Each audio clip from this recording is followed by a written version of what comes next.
Olivier Romain, responsable du service participation et transition de la ville de Genappe. Le projet, en fait, c'est un projet qui est tout à fait lié à la mobilité douce et partagée sur le territoire de la ville de Genappe. L'idée étant que nous sommes traversés par beaucoup de voies cyclables et de voies piétonnes. On essaye de profiter de ces infrastructures-là pour remettre le maximum de personnes à pied, à vélo, en transport en commun et puis en voiture partagée. Ici, on travaille depuis maintenant plusieurs années sur l'infrastructure de la ville, sur le fait d'avoir la carte la plus cohérente possible en matière de déplacement doux sur l'entité. On travaille également sur l'apaisement des centres-villes avec la mise en zone 30. Mais maintenant, il faut aller un cran plus loin, il faut aider les gens à se mettre en selle ou à utiliser plus les modes doux pour se déplacer.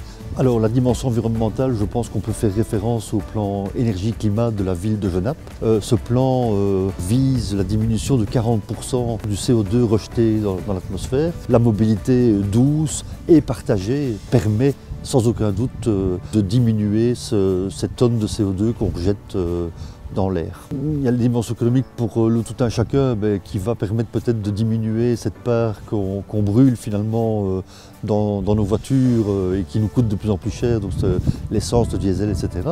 L'autre dimension économique, c'est une ville apaisée, il y a peut-être des moyens budgétaires plus faciles à utiliser dans ce cadre-là que si on doit toujours réaménager de nouvelles routes, construire de nouvelles routes, etc.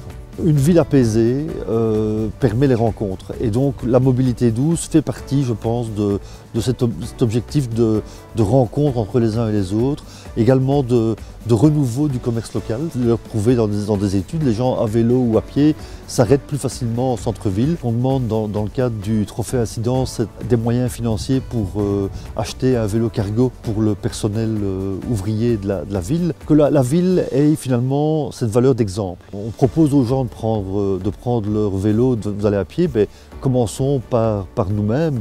Et donc l'idée c'est de travailler aussi d'une autre manière et donc plutôt d'acheter une voiture de service, on peut acheter un vélo cargo. On a fait l'expérience, les ouvriers communaux étaient extrêmement satisfaits de cette expérience-là.